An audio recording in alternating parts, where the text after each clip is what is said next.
Hola, mi nombre es Daniel Vicente Cabezas. Nací el 16 de abril de 1953 en Santos Lugares, provincia de Buenos Aires, y me crié en Ushuaia. ¿Cómo estaba conformada tu familia? Bueno, mi padre, Vicente Cabezas, era fueguino. Mi abuelo era español y se instaló en los años 20 más o menos en Ushuaia, donde nació mi padre, y mi madre, Telma Dorothy Jara, nació en Corrientes y se conocieron en Buenos Aires con mi padre y se fueron a vivir a Ushuaia, donde estuvimos mi primera infancia. Después, en el año 59, nace mi hermano Gustavo Alejandro Cabezas en Ezeiza, acá en la provincia de Buenos Aires, y era una familia numerosa. Mi madre tenía 4 hermanos, todos eran de Corrientes y vivían acá en Buenos Aires. Y mi padre también habían sido varios hermanos, pero lo que yo recuerdo es que quedó una hermana, María Cabezas, que también era de Ushuaia, y muchos primos. ¿Y ustedes estuvieron tu infancia dónde, la infancia de ustedes? La primera infancia en Ushuaia. Como mi madre quedó embarazada en Ushuaia, pero el hospital en aquella época, año 52, 53,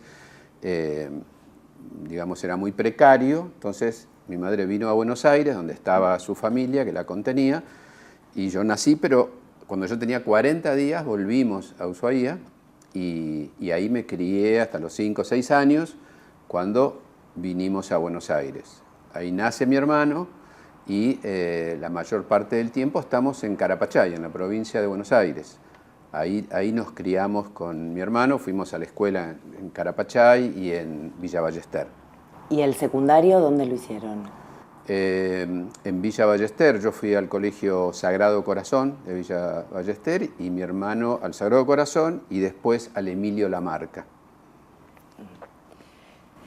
¿Y cómo fue la adolescencia y la de tu hermano? ¿Tenían interés por la política? ¿Qué tipo de actividades hicieron durante su adolescencia? Yo le llevaba 6 años a mi hermano. Entonces, no tuvimos muchas actividades juntos, pero a mí me interesaba el cine y la fotografía desde muy joven. Entonces yo ingresé a un grupo de cine y él se acercó también a colaborar. Antes del grupo de cine, digamos, estamos hablando de los años 60, o sea que participábamos, aunque no queríamos, de la actividad cultural y política. Nos tocaron las dictaduras, las distintas dictaduras, y estábamos en la calle sin estar comprometidos con un partido político. O sea, simplemente por ser jóvenes, no solo con la política, sino todo lo que significaba cultural, los festivales de rock, todo lo que fue las distintas revoluciones que hubo en el mundo en ese momento, no llegaban. Entonces, participábamos de todas maneras. La participación política vino después, vino ya empezado los 70, primero con actividades estudiantiles de colegio secundario en Villa Ballester. Nosotros íbamos a un colegio que en el año 72-73 fue cooptado por el Opus Dei.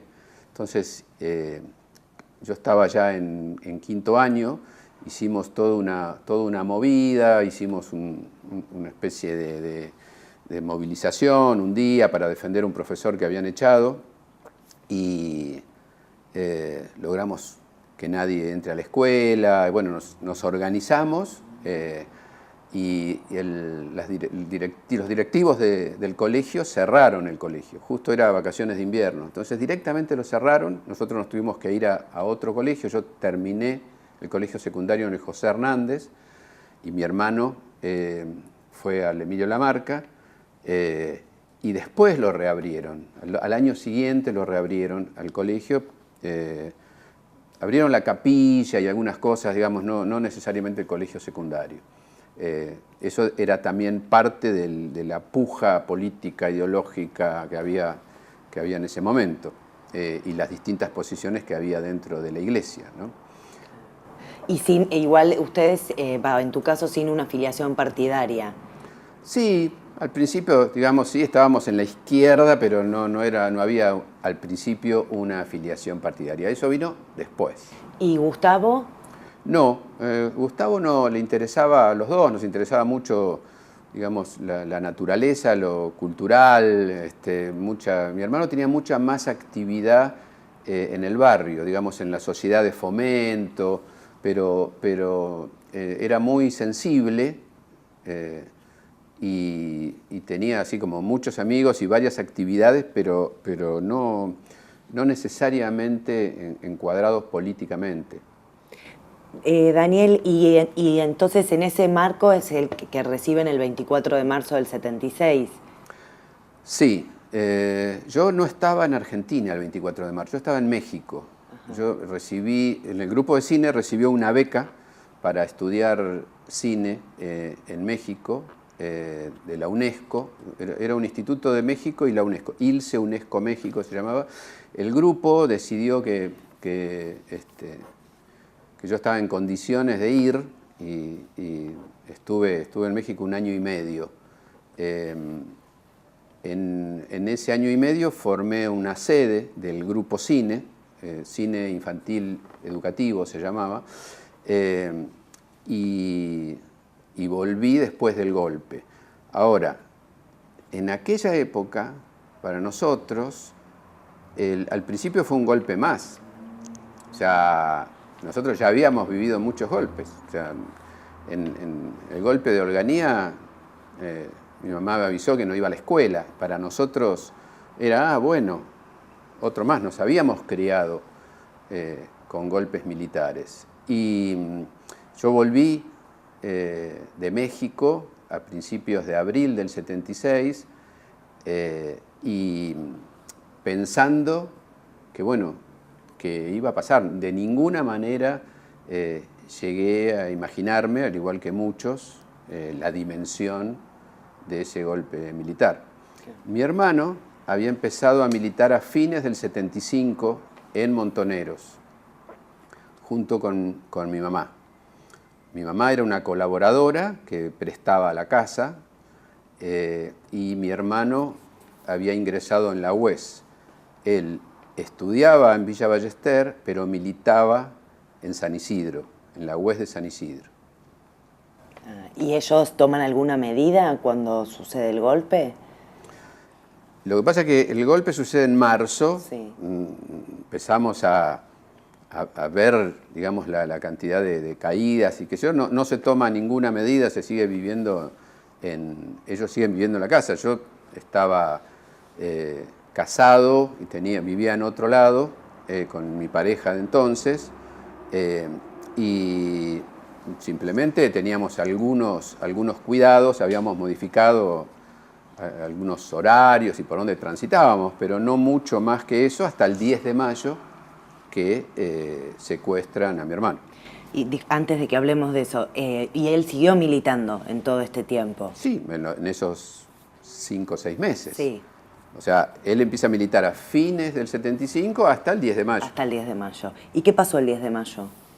El 10 de mayo, él y otros compañeros fueron a repartir unos volantes a unas fábricas de Martínez, y cuando él va con una compañera de militancia, Kitty Villagra, cuando llegan a la plaza de Martínez, los detiene una patrulla militar de oficiales y soldados conscriptos.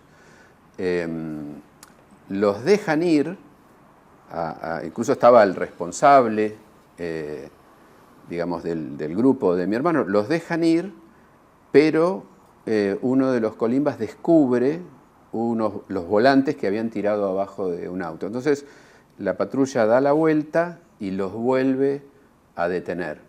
Cuando los vuelve a detener, Kitty Villagra sale corriendo y el que estaba a cargo del operativo, el oficial, el teniente primero Carlos Macedra, le dispara por la espalda y la mata ahí a media cuadra de la Plaza de Martínez, y lo llevan a mi hermano, digamos, secuestrado, creemos que a Campo de Mayo, pero bueno, es un tema que todavía no se ha resuelto, que fue el destino de su cuerpo.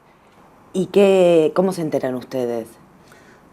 Nosotros desde el primer día sabemos casi todo lo que pasó, porque el responsable, que era el negro Antonio, le decían, va a la casa de mi madre y le dice, a primeras horas de la mañana, esto fue muy temprano, le dice que había sido detenido por una patrulla. Eso habrá sido a las 6, 7 de la mañana y yo me entero a las 11, porque mi madre me manda a llamar para decirme que lo habían detenido. Entonces, en ese momento conocemos algunos detalles. Después, cuando reconstruimos toda la historia, después hubo un juicio hace pocos años, ahí terminamos de saber los detalles exactos. ¿Y qué pasa en ese momento con el cuerpo de Florencia Villagra? El cuerpo se lo entregan a la familia. Kitty Villagra, María Florencia Villagra, que le decían Kitty, pertenecía a una familia tradicional de San Isidro, y tenía un hermano, Pepe Villagra, que también era militante, su cuñada, Namba, también militaba con ellos, todos militaban en Montoneros, pero el resto de los hermanos no, y el padre logra que le entreguen el cuerpo. Y a partir de que ustedes se enteran de la detención de tu hermano, ¿qué hacen? Bueno, como yo no militaba en ese momento, yo estaba en el grupo de cine. Digamos, mi actividad en ese momento era hacer películas, estábamos haciendo un largometraje de dibujos animados, nosotros habíamos hecho varias películas del Super 8 en aquel entonces, los difundíamos en unidades básicas. Entonces, mi actividad, casi la mayor parte del día, era estar en el grupo, era una forma de trabajo que teníamos. Entonces, yo empiezo a acompañar a mi mamá a una recorrida para ver si estaba en las comisarías de la zona, pero enseguida, al segundo o tercer día, viene un compañero, mi mamá se encuentra con un compañero que es un abogado también de Montoneros, donde le dice que hay que empezar a tener cuidado y empezar a contar algunas cosas. Entonces yo ya no voy con ella, sino que me quedo en los alrededores o esperando. Yo en ese momento tenía 23 años. Mi hermano tenía 17 y yo tenía 23.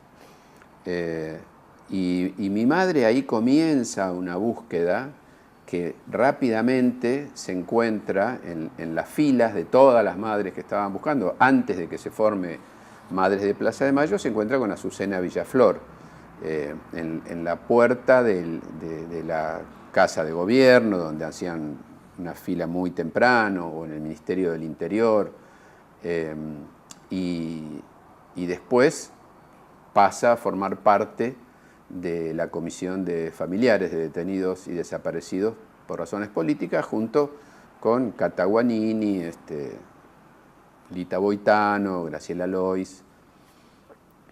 ¿Y tu papá?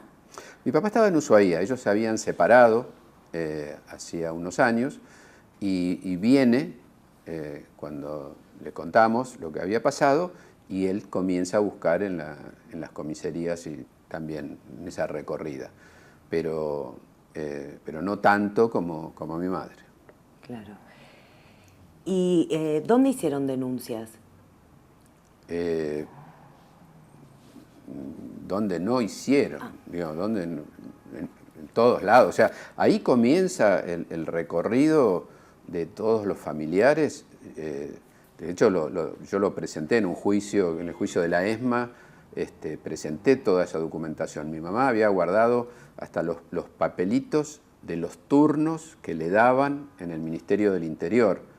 Ella iba a las 5 de la mañana con las otras madres y le daban turno para las 3 o 4 de la tarde.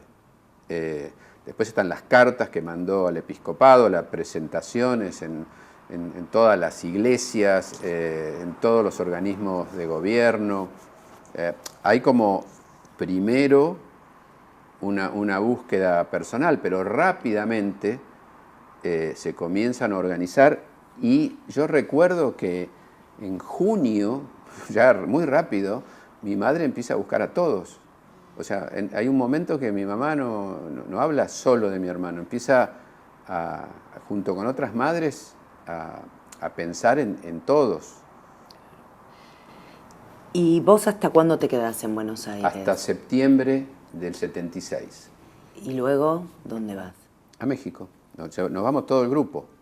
En ese grupo estaba Liliana Masure, Martín Salinas, Rodolfo Pastor, que era el que lo había formado al grupo, Petra Stenmeyer, Nora Hilb, que era mi compañera a partir de mediados del 76.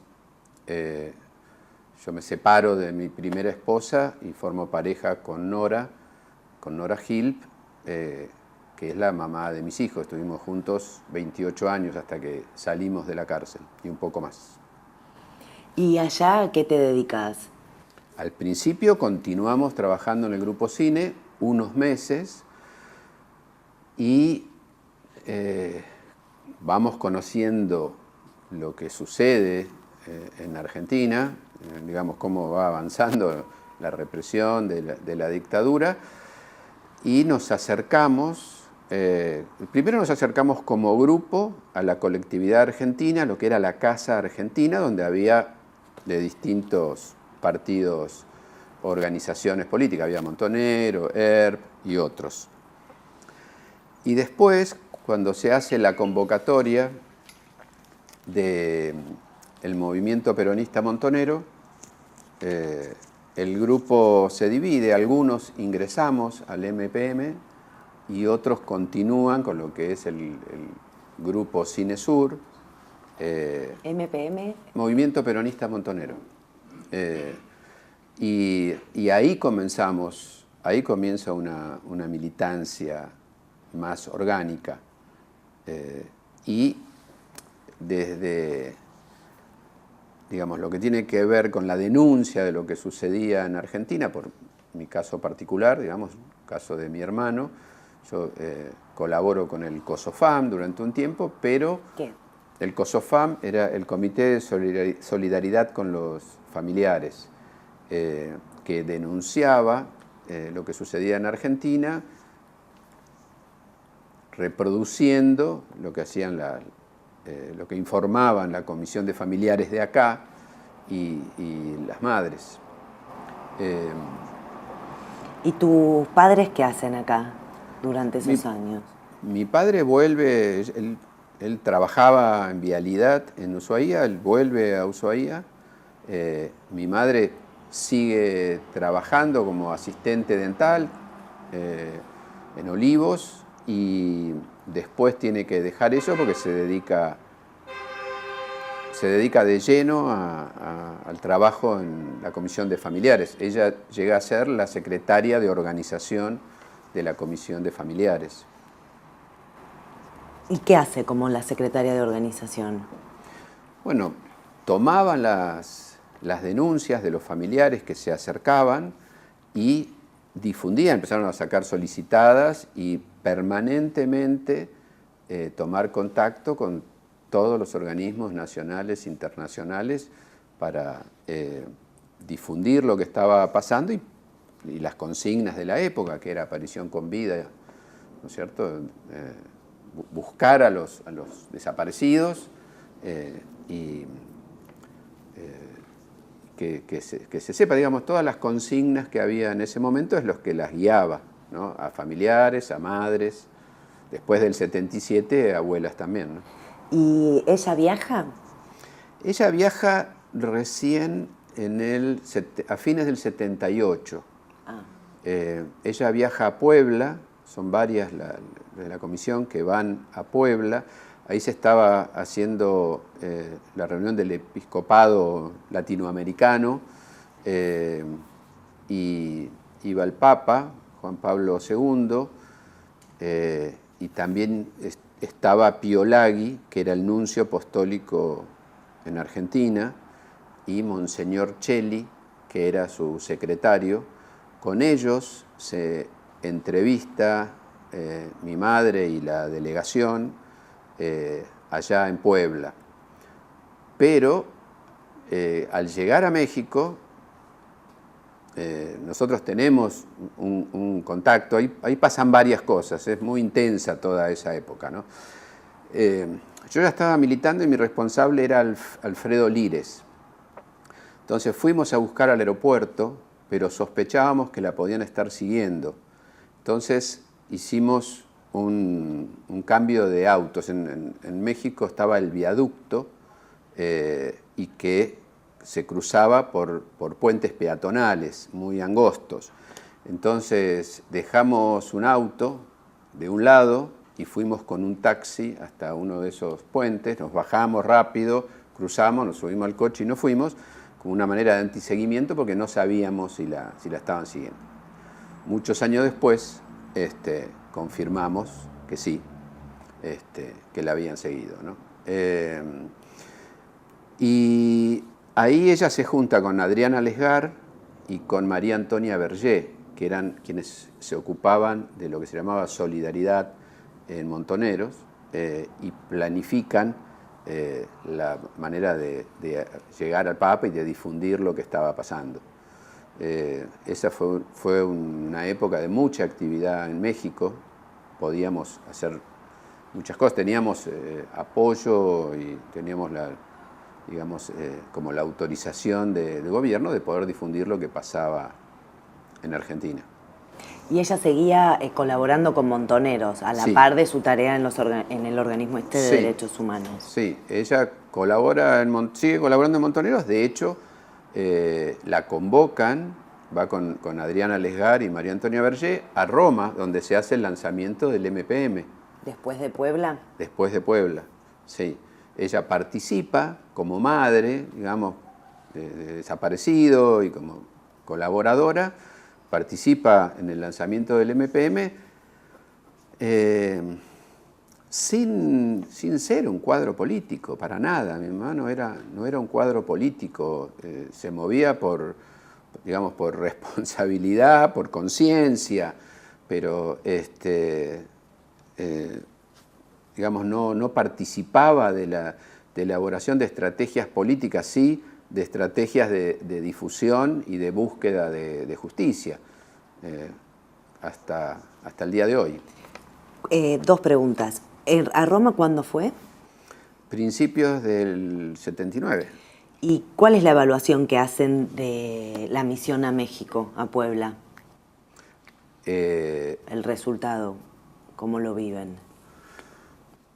En aquel momento no recuerdo haber hecho una evaluación. Esto era, todos los días sucedían cosas, todos los días pasaban cosas. De hecho, ella vuelve y la secuestran. O sea,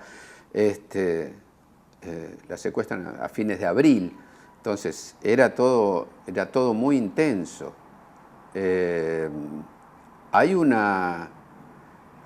Suceden varias cosas. Por ejemplo, el nuncio apostólico les dice, ellas le transfieren sus preocupaciones, le dice, ¿qué va a pasar con nosotras cuando volvamos? Y él dijo, vuelvan tranquilas, no va a pasar nada, ¿no? Eso después me sirvió a mí para comunicarme con el nuncio. Y lo que sí se fue logrando era que se sepa exactamente lo que pasaba en Argentina. Digamos, al igual que ahora, el poder económico y político militar trataba de que no se sepa lo que sucedía. Ahora, con la salida de estas compañeras, también va Lita Boitano, que después también va a Italia y ella se queda en Italia y también difunden lo que sucedía con respecto a los desaparecidos. Entonces, era parte de militancia antidictatorial de aquella época. Y ella va a Roma y luego... Bueno, regresa a México ya y vuelve a Buenos Aires. Ajá. Pasa por España también, pero digamos la actividad principal estuvo en Roma. Lo que sí, ella va conociendo compañeros y se va parando en casas de compañeros en Madrid y va tomando contacto, digamos, al convivir con Adriana Lesgar y María Antonia Berger. ¿Y cuándo la secuestran a tu mamá? La secuestran a fines de abril, 31 de abril, del hospital del hospital español, donde estaba internado mi padre, que tenía cáncer. Mi padre tiene un cáncer fulminante, de marzo a mayo se le declara y fallece en mayo. La secuestran cuando sale del hospital, porque a pesar de que estaban separados, de hecho, ella iba a cuidarlo. Y la llevan a la Escuela de Mecánica de la Armada. ¿Cómo te enteras de su desaparición? Me llama mi cuñada de ese entonces, Claudia Gil, me llama por teléfono porque ella se enteró antes que yo de la desaparición. Le avisan de su desaparición a distintos lugares. Yo en ese momento ya estaba en el partido montonero, no estaba en el MPM y nosotros estábamos clandestinos en México. Nosotros hacíamos la Evita Montonera para el exterior. Entonces estábamos en una casa donde digamos una casa compartimentada, cerrada, donde no nos visitaban otros compañeros. Entonces durante unos días estuvimos armando la Evita Montonera, imprimiendo y no teníamos contacto. En esa época no había celulares. No teníamos contacto con la colonia argentina o con la casa de montoneros en México, que era en Alabama 19, la casa donde sí nos podíamos encontrar e informarnos de lo que sucedía en Argentina. Entonces me entero por un llamado telefónico y yo pienso, bueno, tengo muy poco tiempo. Yo sabía lo que pasaba. Ya había leído muchos testimonios, mi madre me había contado más cosas todavía, entonces sabíamos lo que sucedía. Entonces pensé que tenía muy poco tiempo y que una manera de salvarle la vida era difundiendo, digamos, que los militares, que la Junta Militar sepa que nosotros sabíamos que estaba detenida, que estaba secuestrada, y comienzo una campaña muy intensa. Ese mismo día saco un texto con la foto de ella, lo distribuyo en los distintos medios y comienzo una campaña internacional.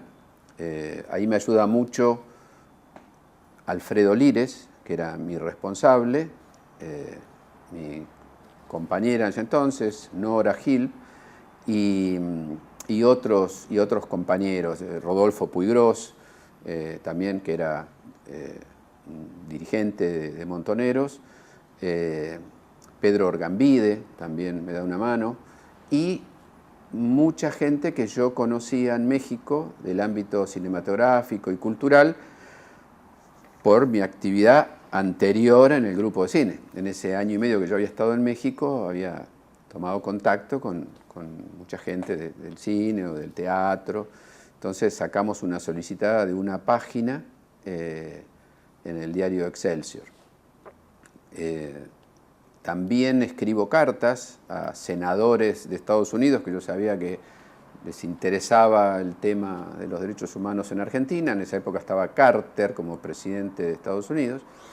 Le escribo al senador Alan Cranston y también le escribo una carta a Cortázar, manuscrita, y se la mando por correo.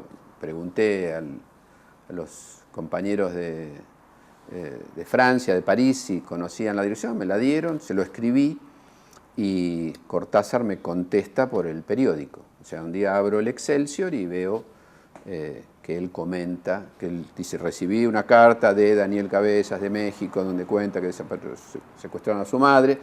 Bueno, y esa carta ayudó mucho, también salió en El País de España, esa misma carta. Y muchas entrevistas en distintos periódicos y revistas de México, y me ayudaron también en otros países los comités que había, no necesariamente de Montonero, digamos, en Canadá también. En Canadá, o sea, porque en esa época se pensaba que mi mamá era una madre de Plaza de Mayo. Como ella había comenzado con Azucena Villaflor, pero nunca formó parte de Madres de Plaza de Mayo una vez que se organizó como tal. Siempre se quedó en familiares. Pero por ser la madre de un desaparecido, en el exterior se la ubicaba también como madre de Plaza de Mayo. Por eso hubo tanta difusión. ¿Y durante su cautiverio vos tenés noticias de ella? Sí. Ella está hasta el 7 de diciembre del 79.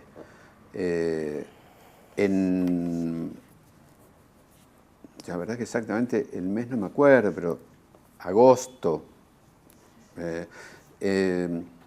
Yo llamaba por teléfono a un vecino, porque mi familia no tenía teléfono.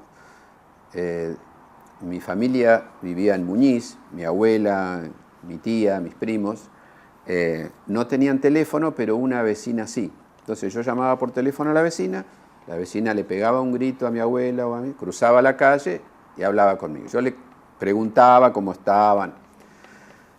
Y en una de esas llamadas, mi tía, Iris Norma, a quien le decíamos Kika, mi tía Kika, me dice que la habían llevado a mi mamá un día y había estado unas horas con ellos. Todo con mucho cuidado porque pensábamos que estaba intervenido el teléfono. Entonces, todo era como de una manera muy, muy simple, se decía, sin adjetivos. Entonces, yo digo, bueno, la próxima vez que venga, si me puede llamar, o sea, o yo vuelvo a llamar, entonces quedamos que la llamaba el próximo sábado y pude hablar con mi madre. También digamos, con discreción. Entonces, hablé varias veces con ella. La primera vez hablamos un poquito y la segunda vez yo le grabé la conversación.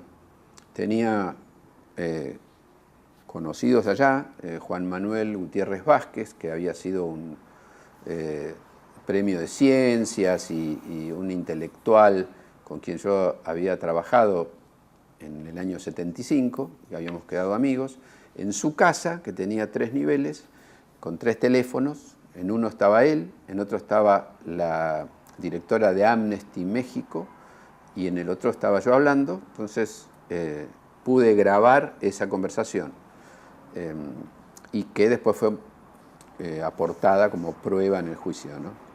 ¿Y qué te decía cuando hablaban? Ella me decía como que estaba todo bien, ella me hablaba como que estaba todo bien, ¿no? Yo estaba hablando con mi madre y con una compañera de militancia. Se mezclaba un poco eso. La primera charla fue muy, digamos, no sé, de emotiva, pero la otra, porque mi mamá trataba de decirme muchas cosas que yo no las entendí en ese momento. Yo las entendí muchos años después. Ella me decía que no hagamos nada, que nos quedemos tranquilos, ¿no? Que sabíamos que es lo que decía los milicos, le decían, ¿no? De díganle a su familiar que no haga nada. Pero además me decía que acá todavía hay chicos, ¿no? Entonces, nosotros ya habíamos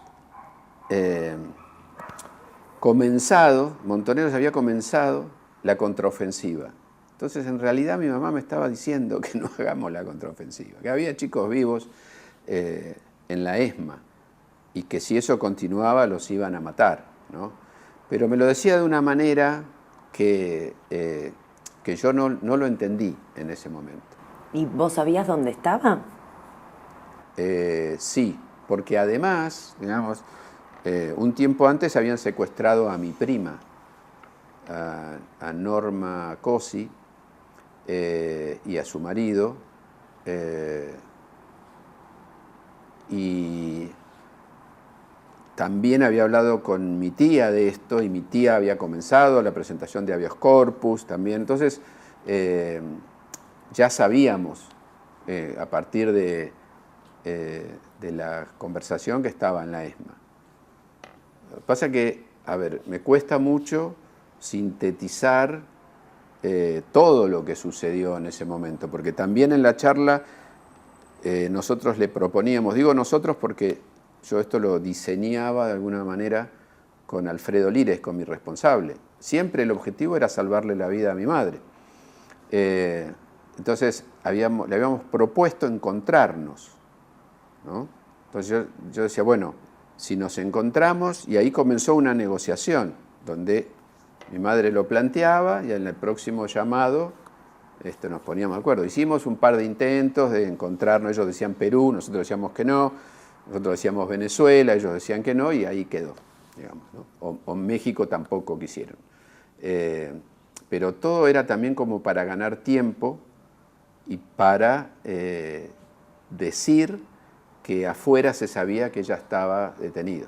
Yo llamaba casi todos los días a Cata Guanini, a la comisión de familiares, sabiendo que nos estaban escuchando. Entonces yo le decía un montón de cosas que hacía y otras que me las inventaba. Le decía, mirá, acabo de hablar con la mujer de Giscard d'Estaing, me dice que viaje para allá y que le lleve. Y ella me decía, nosotros acá nos reunimos con, no sé, y armábamos como que había mucha actividad, lo cual era cierto, pero la agrandábamos. Después, cuando yo me encuentro con mi madre y reconstruimos un poquito esos meses que ella estuvo secuestrada, ella me dice que en un momento Ricardo Miguel Cavallo le dice... ¿Qué es quién? Es el que la había secuestrado, el teniente, en esa época teniente, muy joven, fue como en la ESMA el responsable de su cautiverio y de hacer el seguimiento y de todo lo que siguió después. Él le dice, arden las teletipos, que es lo que había en aquella época, ¿no?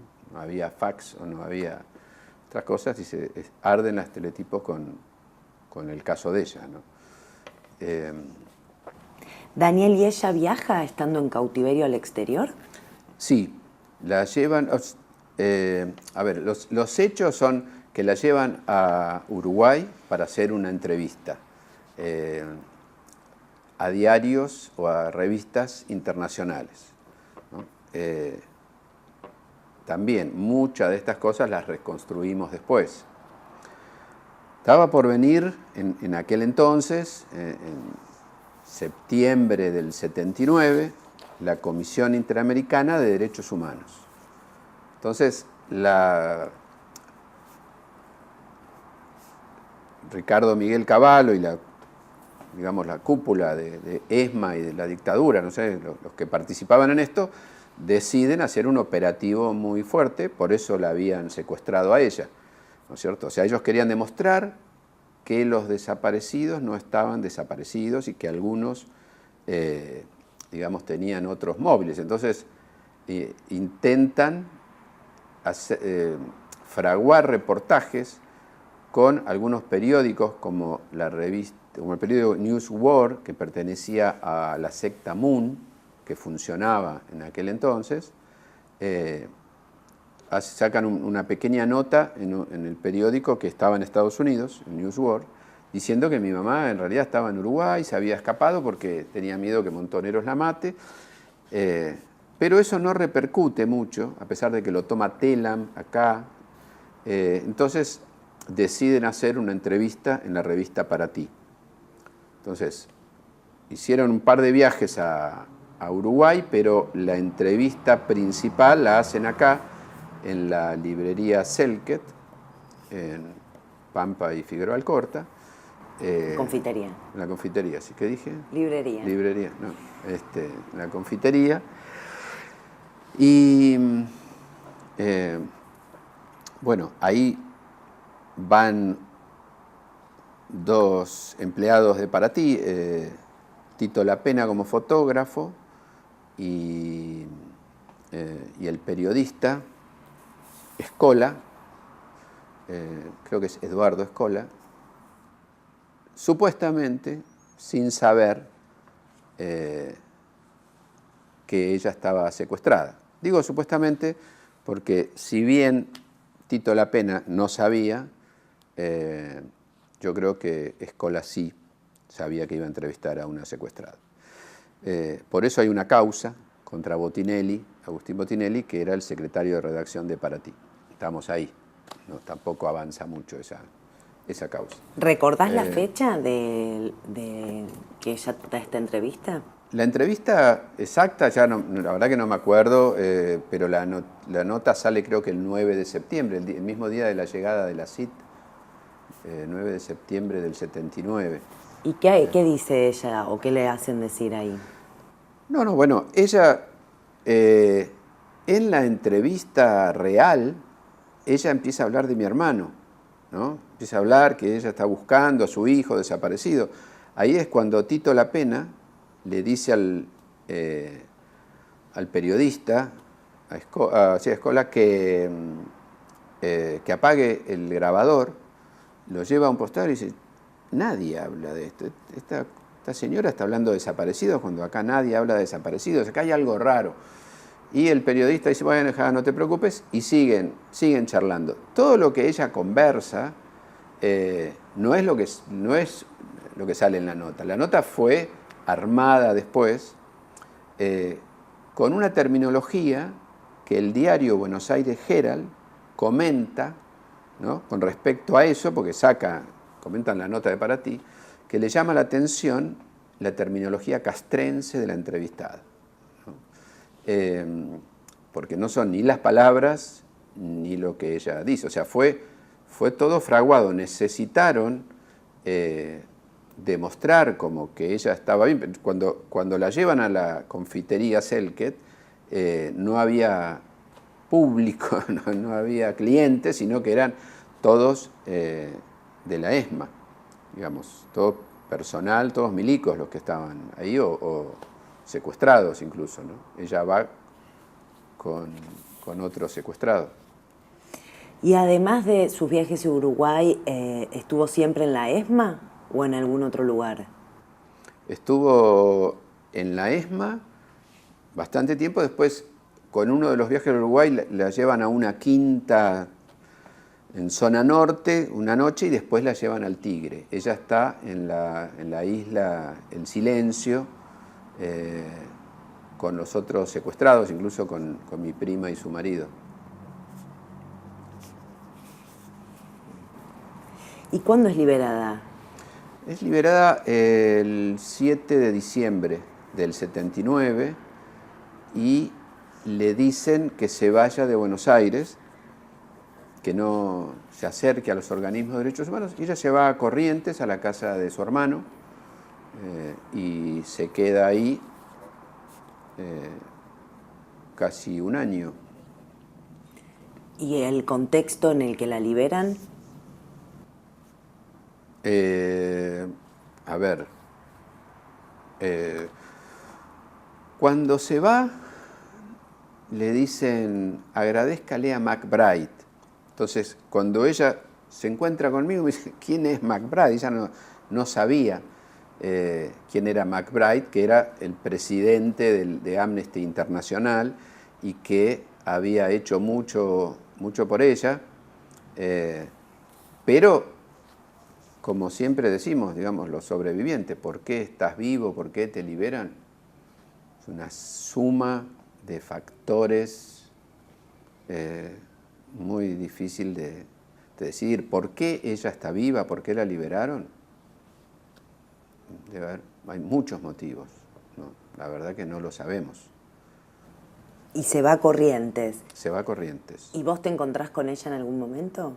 No, después, como yo vuelvo en la contraofensiva a fines del 79, yo no me entero de su liberación, porque yo salgo de México en diciembre, casualmente, y ingreso en enero a Argentina y estamos clandestinos hasta agosto, que nos detienen. Cuando nos detienen, después de circular por Comisaría, Campo de Mayo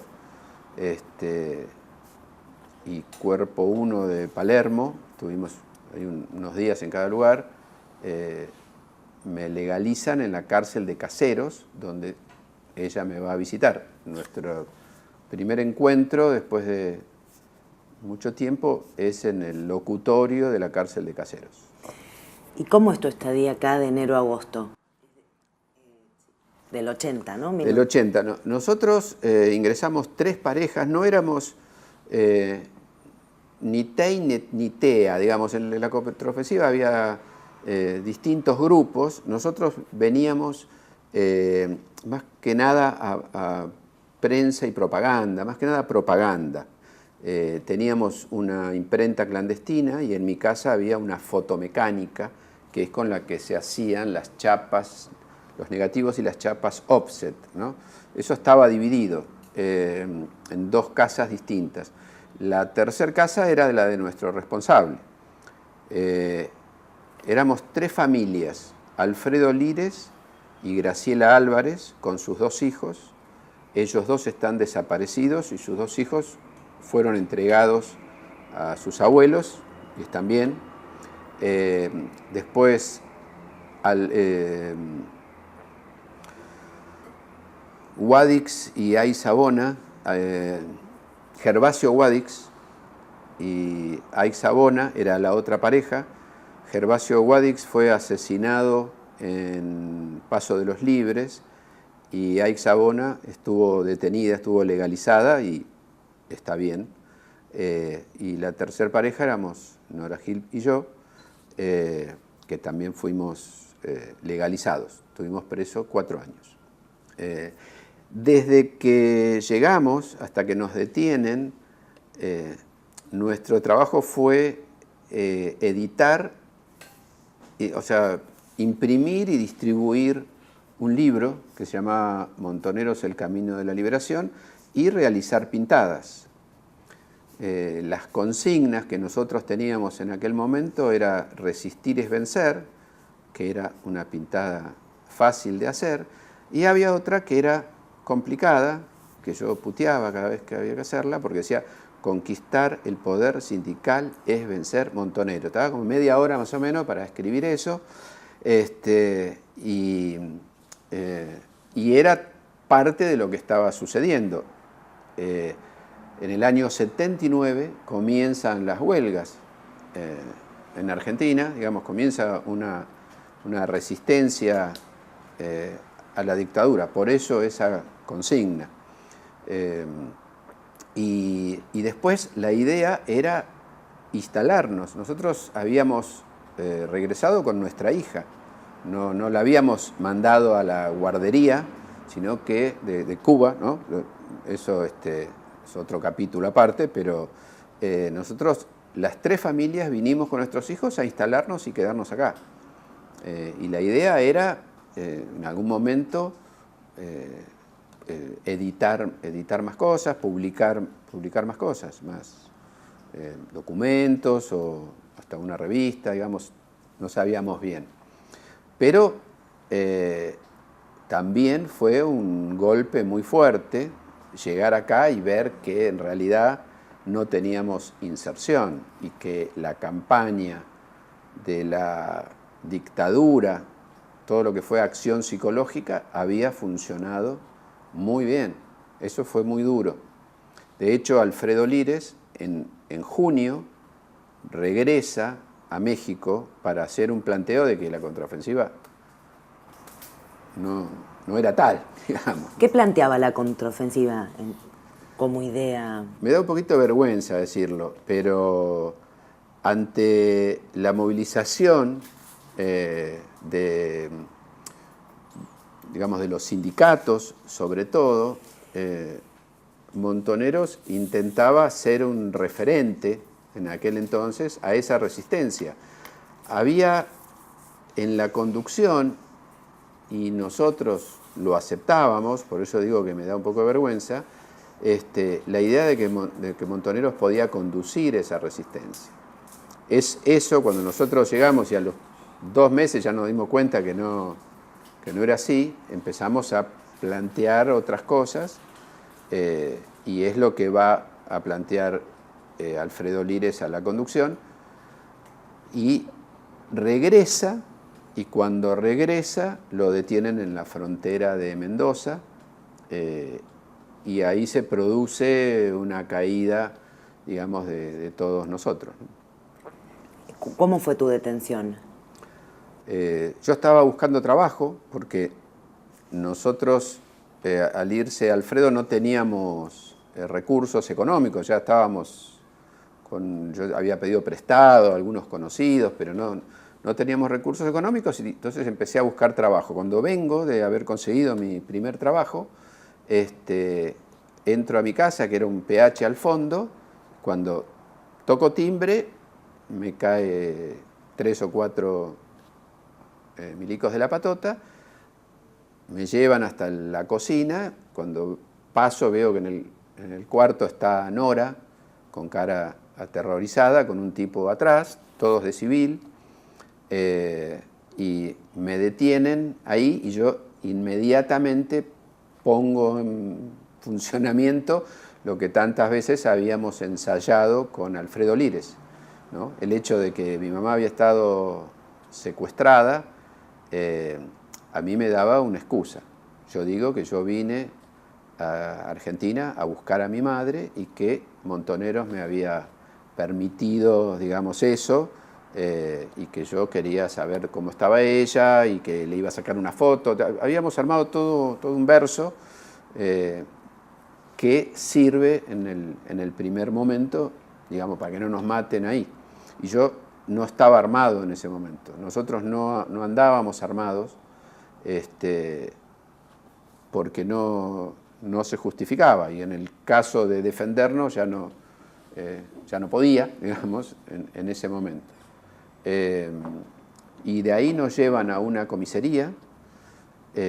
Mi hija, Marcela, tenía 2 años, estaba en una casa, porque no podíamos llevarla a una guardería legal. Estaba en una casa de unos vecinos que la cuidaban, a ella y a los hijos de Alfredo Lires y Graciela Álvarez, a Marcelita y a los 2 chicos. Entonces, esa misma tarde, cuando nosotros no vamos a buscar a Marcela, el matrimonio trae, pues había nuestra dirección, trae a Marcela, se encuentra con el operativo, y los milicos le piden a Nora el teléfono de un familiar a quien darle a Marcela. Y ella les da el teléfono de mi suegro, quien esa misma noche, digamos, recibe a Marcela y la tuvo durante los 4 años que estuvimos presos, él y su mujer de ese momento, ¿no? ¿Y ellos sabían que ustedes estaban acá? Sí, ellos sabían, habíamos entrado en contacto con ellos. A nosotros se nos hace muy duro mayo, junio, a partir de junio que se va Lires, junio, julio, agosto, la pasamos muy mal. Entonces, la verdad que no sabíamos qué hacer, y además pertenecíamos, nos sentíamos parte, digamos, del grupo, digamos, de las 3 familias, y además de Montonero. Entonces, no tomamos la decisión ni de irnos, ni nada, simplemente como esperábamos que vuelva Lires para ver qué hacíamos. Pero empezamos a visitar amigos de antes. Empezamos a tratar de tener como una vida normal, a pesar de tener documentos falsos y estar clandestinos. ¿Y vos ahí sabías que tu mamá estaba en Corrientes? Sí, yo había llamado a un primo, me hice pasar por otra persona, por un conocido en común que teníamos, y ahí me contó, entonces yo me quedé tranquilo, digamos, sabiendo que, bueno, que estaba viva, ¿no? Y cuando te encarcelan desde el principio, ¿estás blanqueado?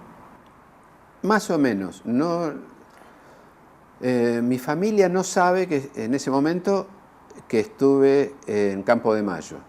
Según nos dicen después, estuvimos colgados en Campo de Mayo, que no sabían qué hacer con nosotros, pero mi suegro era alemán y él era empresario, tenía una compañía de seguros y el mismo día que nos detienen le avisa al cónsul de Alemania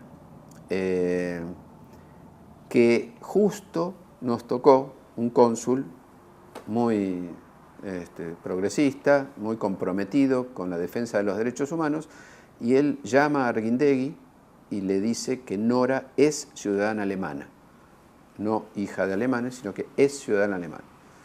Siempre consideramos que eso ayudó mucho en el primer momento.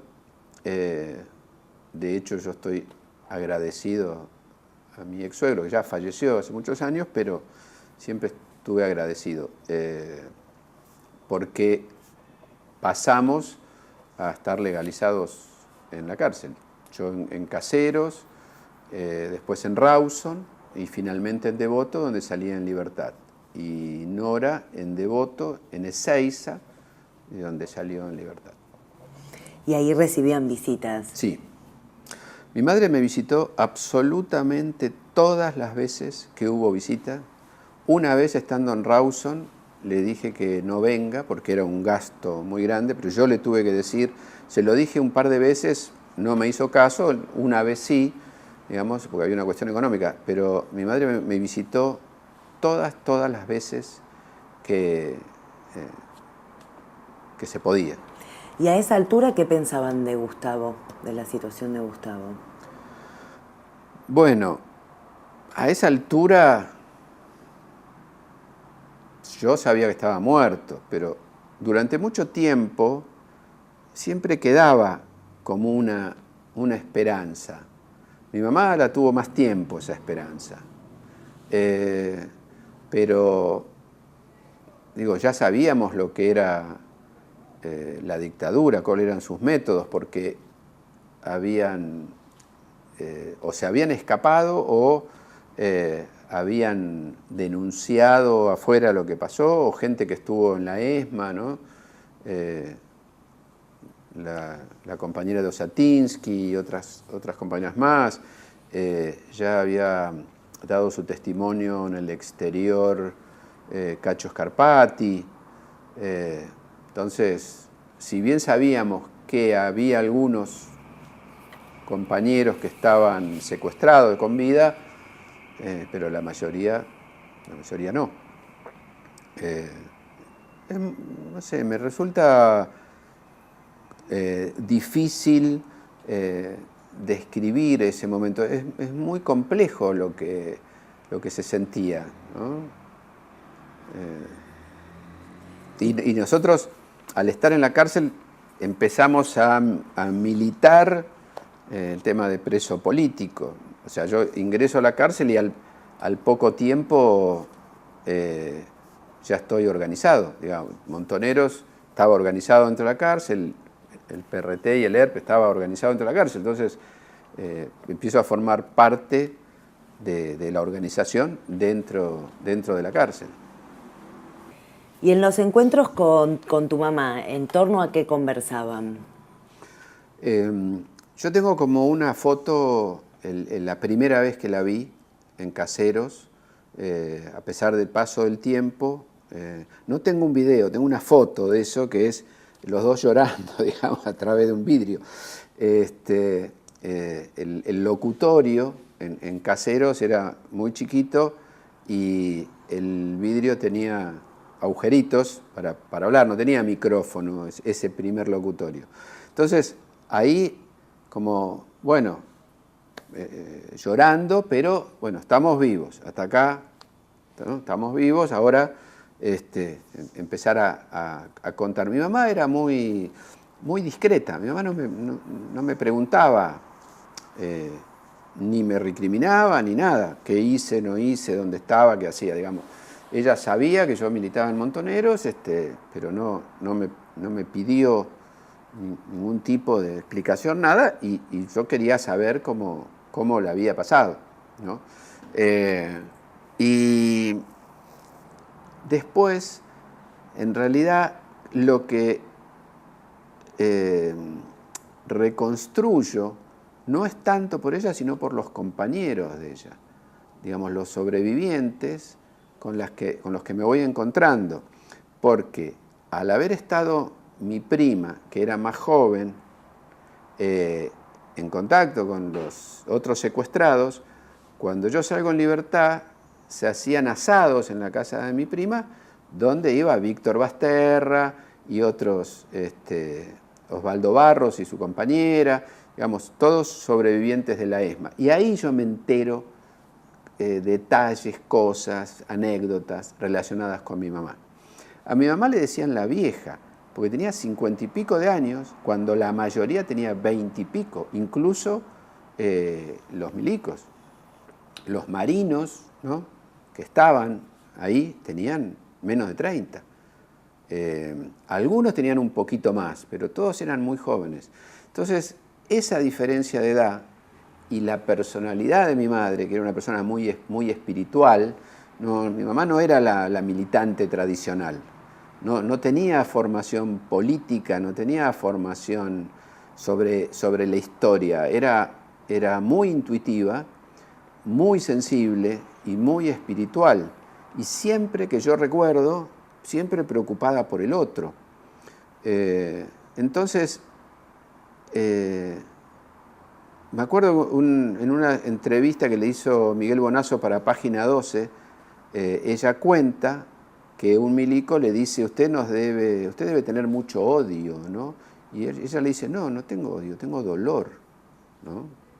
Esa era el espíritu de mi madre. Entonces,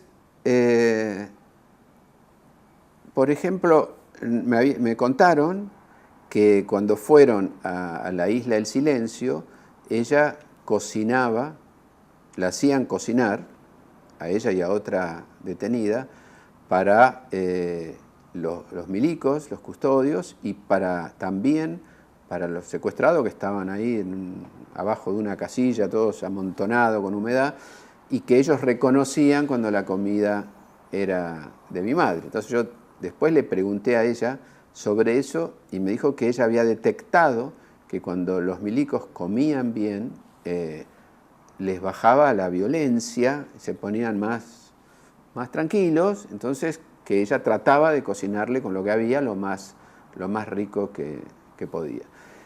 Y muchas de estas cosas, muchas de estas anécdotas, digamos, demuestran cómo era. Por ejemplo, había un estudiante de la Escuela de Mecánica de la Armada, yo no sé si era, no me acuerdo ya si era estudiante o un colimba, muy jovencito, y ella le preguntó una vez qué hacía ahí. Dice, ¿por qué estás acá? Porque ella notó que era alguien sensible. Y él le dijo que necesitaba el dinero que le pagaban y que él estaba estudiando psicología, que quería estudiar psicología, y un día vino y le dijo que dejaba, que se iba de ahí para continuar sus estudios, ¿no? Entonces hubo varias de estas cosas. Otro día se le acercó uno y le dijo, Telma, yo fui el que te secuestró, yo fui el que que te agarró de atrás, ¿no es cierto? O sea, ella provocaba estas cosas, así como también el odio de otros. Ricardo Miguel Cavallo la torturó 3 días seguidos, de varias horas cada día. Y lo que cuentan en el juicio de la ESMA los sobrevivientes es que estaban al lado de la sala de torturas y había un televisor prendido y que el televisor, cada vez que encendían la picana, el televisor hacía rayas y que ellos estaban ahí angustiados, sufriendo, digamos, sabiendo que la estaban torturando, y que salió Ricardo Miguel Cavallo desencajado, puteando, porque no hablaba, porque esta vieja de mierda no habla, dijo, ¿no? Ese es un pequeño detalle, digo, mi mamá conocía todo y no cayó nadie, ¿no? Cosa que si hubiera caído, no sé, yo hasta lo comprendería. Digo, alguien que pasa por una tortura salvaje, no sé, me cuesta mucho juzgarlo, ¿no? Pero bueno, da el caso que mi madre la torturaron mucho y no cayó nadie, ni de montoneros ni de familiares, por más que los de familiares estaban legalizados con un local a la calle y todo, pero... Y otra cosa es que en un momento Ricardo Miguel Cavallo le levanta la venda y ella ve que él se pone la picana en la mano, porque tenía la mano ya como dormida, ¿no? Entonces, digamos, hubo mucho sufrimiento, pero lo que ella recuerda de todo eso, lo que ella cuenta, nunca fue con odio, nunca fue con odio. Sí, como ella dijo, dolor, y sí buscando justicia, ¿no? ¿Ella sigue militando? No, mi mamá tiene 91 años. No, perdón, en ese momento digo, Cuando se reunía con vos. No. Ella no milita más ni en familiares ni en montoneros, lo que sí colaboró muchísimo con nosotros, los presos políticos. Ella se juntó con un grupo de madres de presos que nos venían a visitar a todas las cárceles, se hizo amiga, compañeros, y colaboraba mucho con lo que nosotros hacíamos, ¿no? O sea, a ver, yo soy uno de los últimos que cae en la cárcel. Había gente que estaba preso del 75 o antes, ¿no?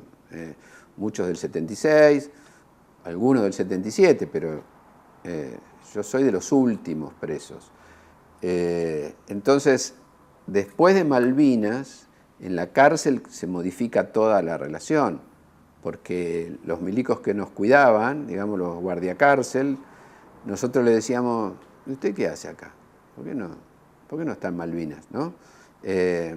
Y yo decía, no, yo pedí ir, pero me dijeron que cuidarnos nosotros en vez de estar peleando con los ingleses. Entonces los chicaneábamos todo el tiempo. Entonces cambió totalmente la relación. Nosotros a partir de ahí empezamos a ocuparnos nosotros del pabellón y, digamos, es mucho menos rígido todo, se terminaron los castigos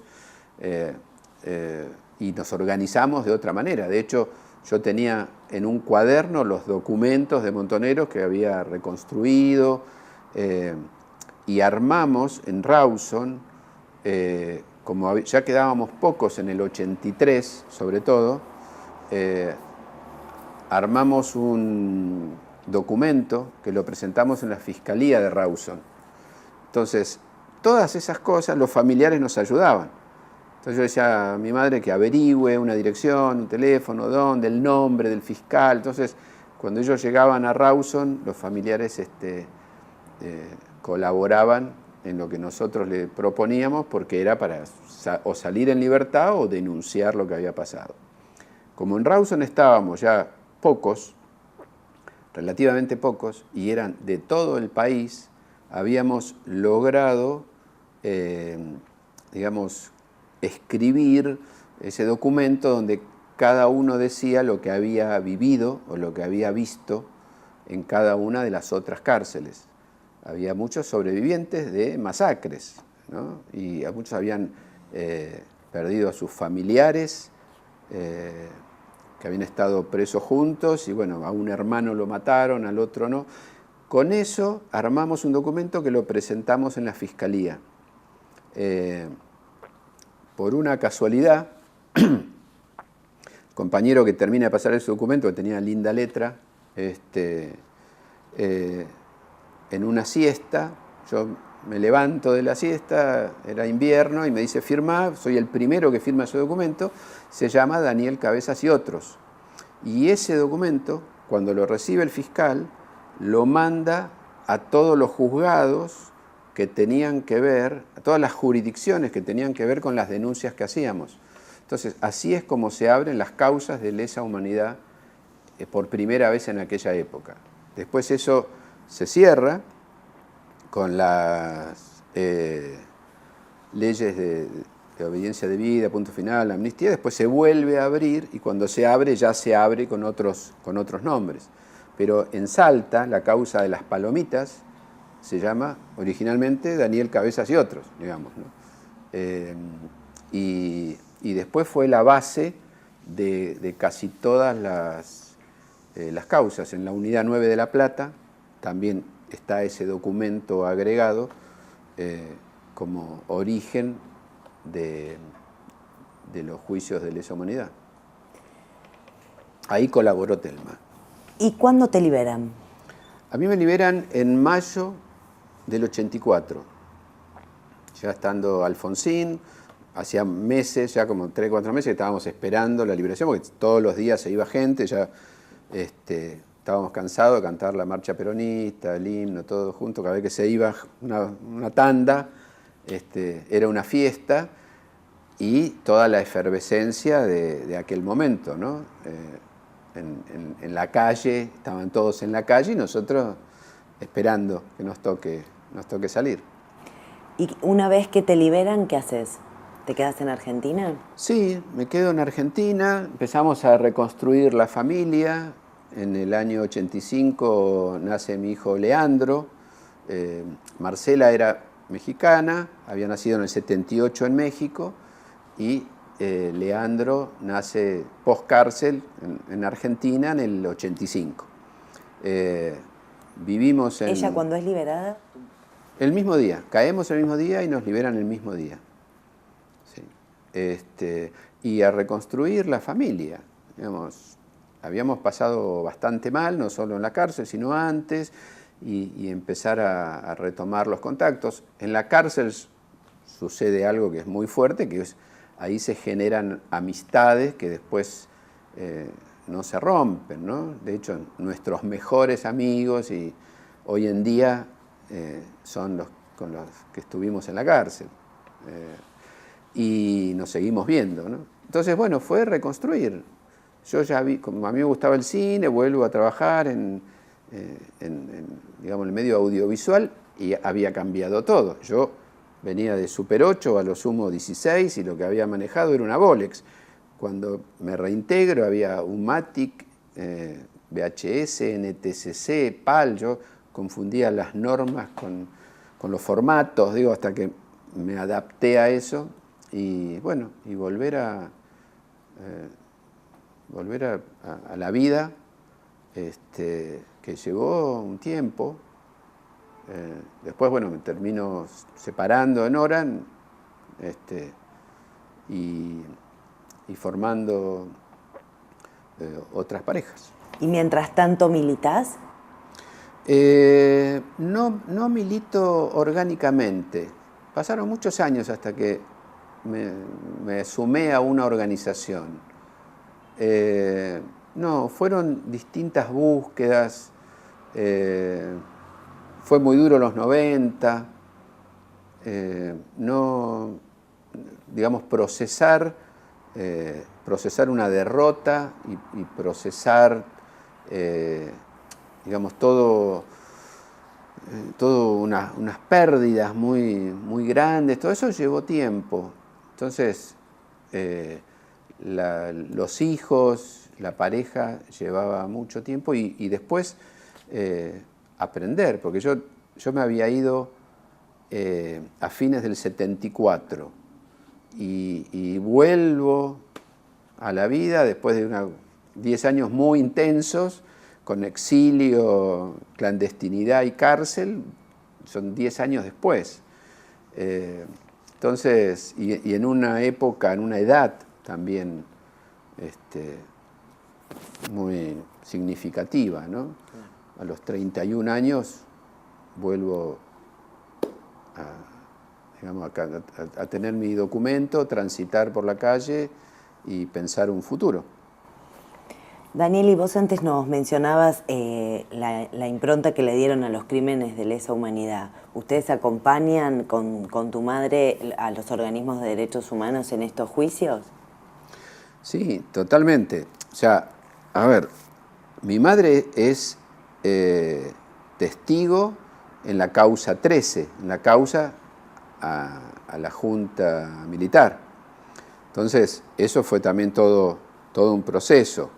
Y después, cuando se vuelven a abrir los juicios, nosotros nos presentamos como querellantes en distintos juicios. Mi madre, por ella misma, en la ESMA, pero ella en esa época, desde el 90 y pico, tiene una dilatación de la aorta, entonces se le subía mucho la presión, había que cuidarse, ¿no? La teníamos que cuidar. Entonces, ella, si bien testimonia en algunos tramos al principio, de algunos juicios que comenzaron pero no continuaron, después en el juicio grande, el que está ahora de la ESMA, digamos, ella no testimonia, voy a testimoniar yo como de parte de ella, digamos, como testimoniante, no como querellante. Así que en ESMA estamos. Después, en Campo de Mayo, yo estoy como querellante por mí mismo, porque estuve detenido ahí, y por mi hermano, que sospechamos que lo llevaron a Campo de Mayo y fue detenido ahí en esa zona. Ese juicio ya se terminó. Nosotros logramos ubicar a quien lo secuestró y quien asesinó a Kitty Villagra, y fue condenado a cadena perpetua y todavía está en la cárcel. El coronel Carlos Macedra lo logramos ubicar gracias al testimonio de los colimbas.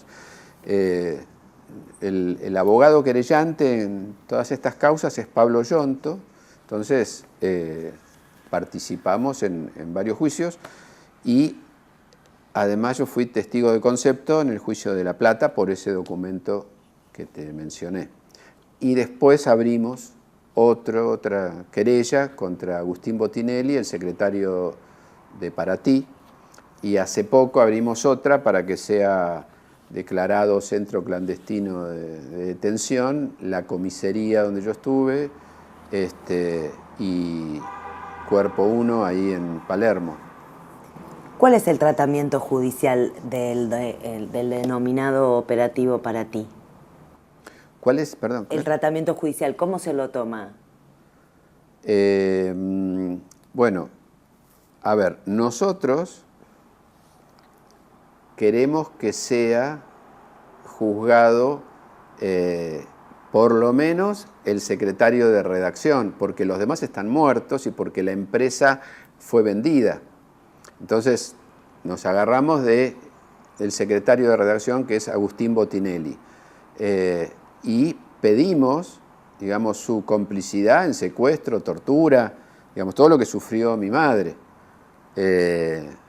Ahora, la carátula del juez y lo que pide es otra cosa, ni me acuerdo la palabra ahora, pero digamos es mucho menor, no es por esta causa que sería juzgado. Igual es un juicio que es permanentemente frenado, no logramos que se lo impute verdaderamente, no llegamos a esa instancia. Digamos, esto es por lo que está sucediendo hoy, mayo del 2018, en este país, con la justicia y con los medios, ¿no? O sea, si él fuese juzgado, tendrían que ser juzgados, digamos, muchos que defendieron la dictadura y que fueron el soporte de toda la campaña de acción psicológica que hubo a través de los medios. Y entonces los 80, una vez que te liberan, vos te dedicas a reconstruir tu familia y a volcarte de nuevo al cine. Sí, intento la producción audiovisual, me costaba mucho en ese momento, tuve que invertir muchos años en entender cómo era y termino recién en los 90, fines de los 80 comienzo a hacer algunas cosas, pero recién en los 90 consigo trabajo en agencias de publicidad y soy jefe de producción audiovisual. Durante todos los 90, digamos, aprendo muchísimo de eso. Cuando terminan los 90, me reencuentro con Coco Blaustein, que lo conocía de México. Él había hecho la película Botín de Guerra.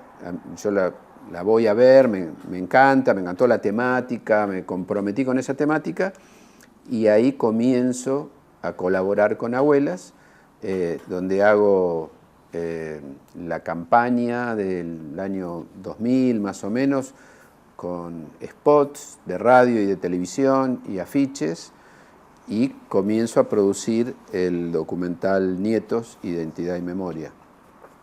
Y ahí colaboro varios años con Abuela, y bueno, y ahí después sí vienen distintas etapas, hice programas para Canal Encuentro,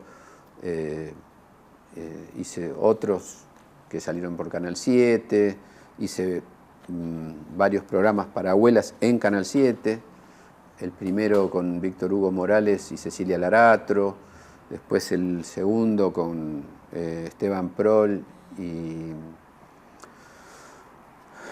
Juan, no me acuerdo el apellido, bueno, otro conductor. ¿Y tu evaluación, porque vos nos contabas de la década del 90? Bueno, muchas cosas. Lo primero que recuerdo es que se estaba continuando lo que habían iniciado los militares. Después, esto de encontrar que un sector del peronismo podría ser tan neoliberal también fue un golpe muy duro. Yo tenía compañeros expresos que estaban en La Rioja y que habían trabajado con Menem al principio. Entonces fue muy confuso, digamos, políticamente todo. Yo en ese momento, por mi trabajo y por el tema también de la familia, no me acerqué a ninguna de las organizaciones sociales que comenzaron, digamos, la resistencia en ese momento. Pero los 90, por un lado, fue muy duro, pero a nivel familiar como que estábamos bien. Es lo mismo que ahora. Digo, si me preguntan, ¿y cómo estás ahora? Y, digamos, a nivel social y todo lo que veo es de mucho dolor y mucha indignación y mucha bronca, pero bueno, en el entorno familiar nos apoyamos, somos como una red. Mi familia siempre funcionó como red. Cuando desapareció mi madre o mis primas, mis tías, mis tíos, siempre estuvieron, ¿no? Y ahora pasa lo mismo. Mi mamá, no terminé de decirte, tiene Alzheimer.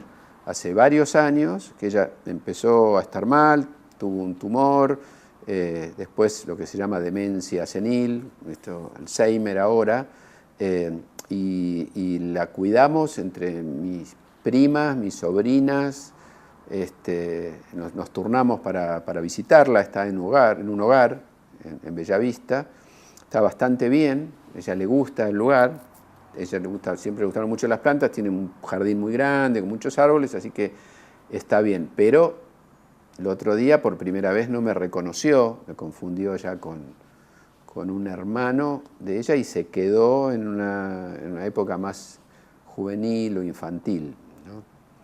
Pero a pesar de eso está bien, su esencia es la misma. Yo aprendí mucho de esta enfermedad. Es increíble como no se acuerda de nada, pero sigue siendo una persona sensible. Lo primero que hace es preguntarte por los otros, sigue siendo espiritual. ¿Y ella se volvió a reinsertar en un organismo de derechos humanos después, en los 90? No quiso. Ella la pasó mal. Cuando ella me va a visitar a Caseros, había un par de personas que habían quedado, sobre todo una, en familiares, que la tilda de traidora.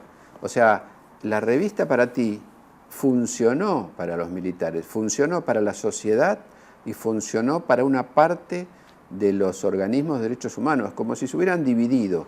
Algunos creían que esa entrevista era real y otros no, o por lo menos no la juzgaban. Entonces eso a ella le pegó mucho.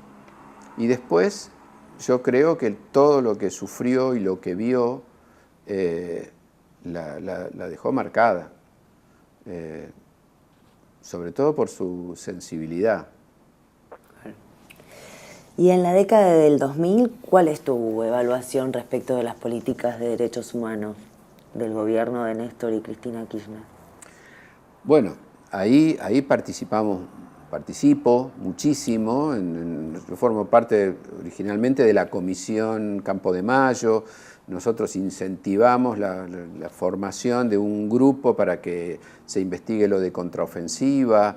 Digamos, la actividad es muy grande. Yo colaboré con mi oficio, digamos, con lo de abuelas, pero después hice unos spots dirigidos a los colimbas, junto con organismos del Estado y otros compañeros, y mi compañera actual, Estela Segado, nos pusimos a armar una comunicación dirigida a los colimbas, porque Pablo Yonto fue el que más impulsó de lograr que los que habían hecho el servicio militar durante la época de la dictadura testimonien. Ellos habían estado en todos los operativos, conocían todo eso. Entonces, yo lo comprobé en el caso de mi hermano, pero, digamos, además colaboro con estas frases de radio y spot que salieron en Fútbol para Todos y en distintos lugares y que lograron que miles de colimbas se presenten. Digamos, fue muy importante eso. Y después, bueno, la participación fue muy intensa, aprovechando, digamos, que el Estado facilitaba todo lo posible, digamos, la realización de los juicios, ¿no? Fue política de Estado. Entonces hemos visto cosas, digamos, no solo las movilizaciones, sino todas las investigaciones. ¿Y tu evaluación del gobierno actual en relación a políticas de derechos humanos? Bueno, para mí este gobierno a mí me remite a la conquista, no me remite a la colonia, me remite a la conquista. 500 años atrás, digamos, muy poca gente que quiere el oro y la plata y considera a todos esclavos. Entonces, me cuesta pensar en la colonia. Me parece que son absolutamente salvajes, es gente muy bruta, ¿no? Lo único que quiere es más capital, digo, más ganancia, ese es su único objetivo. Muy peligrosos, hay una situación de violencia contenida, por más que haya una masacre, digamos, en cuotas, todos los días matan a alguien en algún lado, digamos, pero me parece que los derechos humanos en general para ellos son un obstáculo para obtener su ganancia. Yo considero que son mafiosos, son contrabandistas, empezando por el presidente, son mafiosos, son delincuentes y no tienen problema en matar. O sea, la ministra Bullrich es Roca, digamos, la ministra Bullrich es continuidad de los genocidas. no da la situación, no da la situación para que haya militares en la calle. Ahora hay otras cosas, ¿no? Hoy es la policía la que implementa la represión. Eso ya lo vimos en Ecuador, lo vimos en Brasil. Es la policía la que mata, es la policía la que controla. Y ellos, esta élite, ¿no? Nos desprecia. La verdad que tiene un profundo desprecio. Son xenófobos, son racistas, son discriminadores, y no tienen problema en matar. Ya lo vimos, ya lo vivimos, ¿no? Y además, su objetivo es, bueno, terminar de una vez por todas con las leyes del peronismo y con las leyes sociales. Entonces, derechos humanos no hay para ellos. ¿Cómo es tu vida hoy en la actualidad? Bueno, hoy tengo muchos frentes abiertos. Primero, que yo logré reconstruir mi vida afectiva. Tengo una pareja maravillosa, hace 10 años, Estela Segado, con la quien comparto muchas cosas. Digamos, tenemos proyectos, acabamos de hacernos una casa en San Luis, o sea que somos como una pareja joven que hizo su casa, donde ahí tenemos nuestro refugio, queremos hacer cosas allá. A ella le falta 3 años para jubilarse y pensamos ir a San Francisco del Monte de Oro, que es donde hicimos la casa, en un valle, donde ya nos contactamos con gente para hacer una radio comunitaria y algunas cosas. Entonces, tenemos muchos proyectos. Acá, ella, trabajamos juntos en algunas cosas relacionadas con derechos humanos, compartimos algunos espacios. Ella trabajó muchos años en la CONADEP, fue la directora nacional de Derechos Humanos del Ministerio de Defensa cuando estuvo Puricelli y Rossi. Entonces, yo la conocí en la Comisión Campo de Mayo e investigando por mi hermano. Ella me ayudó muchísimo a poder reconstruir la caída de mi hermano y todo ese entorno. Entonces, ahí hay como muchas cosas que hacemos. Además, ella participa en territorios clínicos de la memoria, y yo además tengo una revista digital que se llama Mundo Lesa, donde estoy intentando, digamos, llevar información sobre los juicios. Eso nos ocupa bastante tiempo, me ocupa bastante tiempo. Después estoy contratado por el Ministerio de Desarrollo Social, antes era Fines, ahora se llama Redes de Contención, el año pasado fue Abordaje. Trabajo en Quilmes 3 veces por semana con las compañeras que tienen planes, sobre todo ellas hacen, y estamos formando promotoras de salud. Entonces eso me lleva un tiempo también, y sigo siendo productora audiovisual y estoy terminando una serie sobre el colectivo trans que se llama Amazonas, que lo hice con un equipo bastante grande, y refloté con una compañera una cooperativa dormida para hacer producción audiovisual y lo de Mundo Lesa, y me estoy presentando algunas convocatorias para trabajar sobre la cultura andina, que es lo que más me ocupa en este momento. No estoy militando en una organización, me cuesta mucho, digamos, la militancia tradicional. Creo que puedo aportar más desde lo audiovisual, que es una manera de volver a mi origen también. Y después, mirando bastante a San Luis, también soy abuelo. Marcela tiene a Camilo, que va a cumplir 3 años. Tengo otro nieto que es de la hija de Estela, Luca, que va a cumplir 4. Eso nos lleva un tiempo, trabajamos de abuelos también. Y bueno, y tratar en el medio de de este retroceso tan grande, poder estar bien con los afectos, ¿no? La familia, los amigos. Tengo mucho contacto con varios expresos que viven en distintos lugares del país, pero nos encontramos cada tanto. Eso es muy valioso. Y bueno, y atender a mi madre. Bueno, ¿algo que quieras agregar?